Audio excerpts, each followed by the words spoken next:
युद्ध के थमने के तमाम आसार खत्म होने लगे हैं। अमेरिका की लगातार कोशिशों के बाद ये लग रहा था कि नए साल में गाजा में शांति होगी, लेकिन इजरायल ने साफ कर दिया है कि युद्ध अभी जारी रहेगा। अब अमेरिका ने इजरायल की मदद के लिए एक टाइगर टीम का गठन किया है ताकि ऑपरेशन के दौरान अमेरिका से मिलने वाली मदद में किसी तरह की अड़चन ना आए। इंटरनेशनल दबाव से बचने के लिए अमेरिका अब युद्ध रुकवाने की जगह युद्ध की रफ्तार को कम करने की कोशिश करेगा ताकि गाजा में जारी तबाही थोड़ी कम हो सके।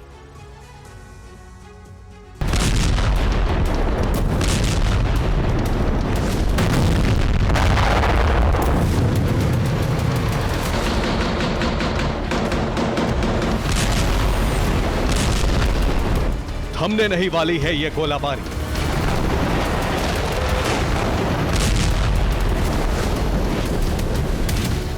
अभी मलबों का आकार और विकराल होने वाला है।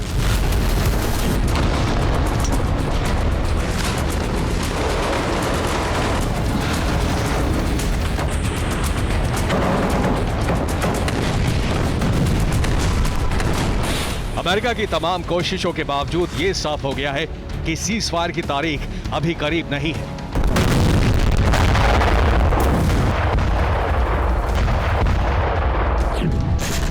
तारीखें बीत रही हैं, हफ्ते बीत रहे हैं, लेकिन गाजा में जंग की आंच में कोई कमी नहीं है।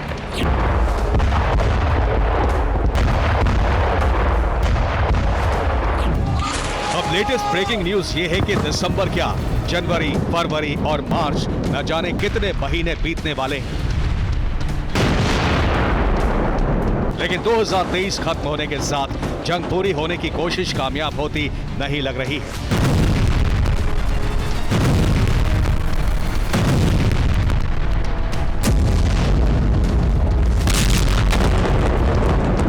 हालात बदल चुके हैं। इजरायल के बदले हुए तेवर देखने के बाद अमेरिकी राष्ट्रपति का लहजा भी बदल गया है।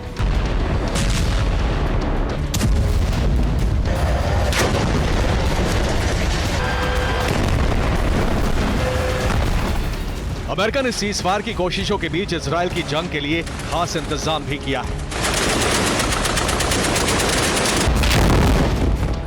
अमेरिका ने इजरायल की मदद के लिए टाइगर टीम का गठन किया है।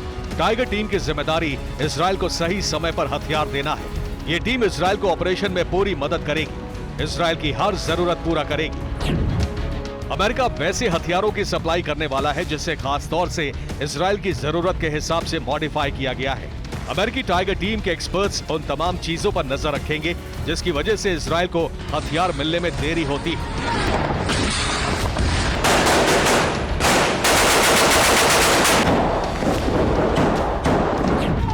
ऐसा इसलिए क्योंकि सिर्फ इजरायल ही नहीं बल्कि हमास भी लंबी लड़ाई की तैयारी कर चुका है।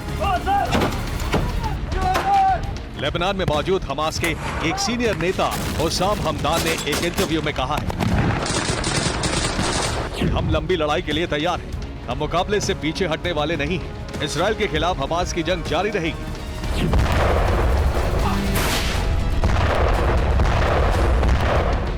इजरायल में गाजा पर बातचीत के लिए बाइडेन ने अपने दूत और रक्षा मंत्री जैक सलीवन को इजरायल भेजा था। जैक सलीवन ने पीएम नेतन्याहू से मुलाकात की, लेकिन इजरायली रक्षा मंत्री ने साफ कह दिया कि युद्ध अभी रुकने वाला नहीं है।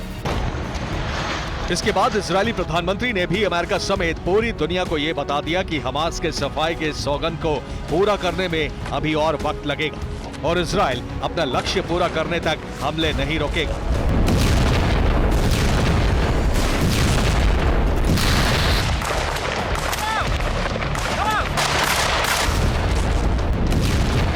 गाजा से ताबड़तोड़ हमलों की तस्वीरें आने का सिलसिला जारी है।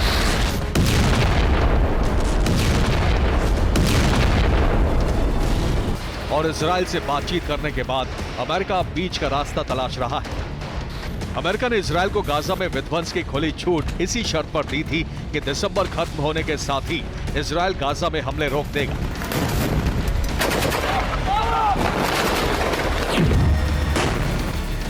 लेकिन एक तरफ हमास की ललकार और दूसरी तरफ इजरायल की जिद ने अमेरिका को बीच का रास्ता तलाशने के लिए मजबूर कर दिया है।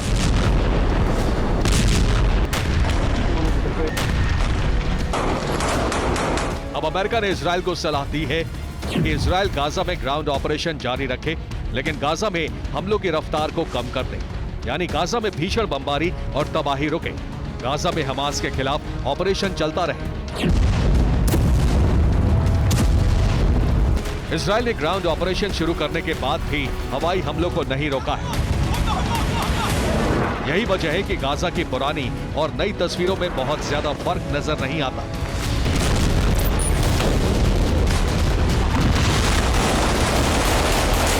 अमेरिका पर इंटरनेशनल प्रेशर बढ़ता जा रहा है। अमेरिका के भीतर यहूदियों के खिलाफ प्रदर्शन का नया रिकॉर्ड बनाया गया। दुनिया के कई देशों में अमेरिका के खिलाफ प्रदर्शन हो रहे हैं। अमेरिका दुनिया में इसी माहौल से दबाव में है। यही वजह है कि अमेरिका अब हमलों की रफ्तार को कम करने की बात कर रहा है, ताकि दुनिया में गाजा की विध्वंसक तस्वीरें ना पहुंचे और अमेरिका के खिलाफ हो रहे विरोध भी कम हो जाए।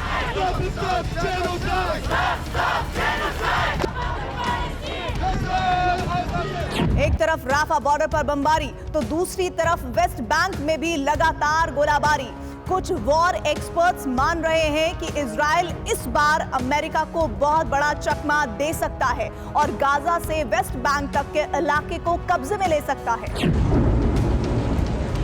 एक ब्रिटिश सांसद ने राफा बॉर्डर पर हवाई हमले पर सवाल उठाया है। सांसद ने गाजा में एक भी सेफ जोन नहीं होने पर सवाल उठाया है। इजराइल बार बार गाजा के कई इलाकों को खाली करवा रहा है और फिर सेफ जोन में भी बमबारी हो रही है। राफा बॉर्डर पर लगातार हमले को लेकर कई विशेषज्ञों ने ये शक जताया है कि इजराइल फिलिस्तीनियों को मिस्र की तरफ धकेल रहा है। गाजा में एक भी सेफ जोन नहीं रहने देने के मायने निकाले जा रहे हैं। सवाल है कि क्या इजराइल गाजा को खाली करवाना चाहता है? क्या वेस्ट बैंक के पूरे इलाके पर अब इजराइल कब्जा करेगा? क्या गाजा में लंबा युद्ध गाजा पर कब्जा करने की रणनीति की शुरुआत है? हालांकि इजराइल के ऑपरेशन का असर अब दिखने लगा है। पहले हमास के लड़ाकों और सेना के बीच मुठभेड़ हो रही थी, लेकिन अब हमास के लड़ाके पकड़े भी जा रहे हैं और सरेंडर भी कर रहे हैं। इजराइल ने एक वीडियो जारी करके दावा किया है कि 70 से ज्यादा हमास लड़ाके पकड़े गए हैं। इजराइल ने एक और वीडियो जारी किया जिसमें दिखाया गया है कि हमास किस कदर हथियार के जखीरे के साथ लंबे युद्ध की तैयारी में है। इजराइल के इन दावों के बीच हमास की धमकियों का सिलसिला जारी है।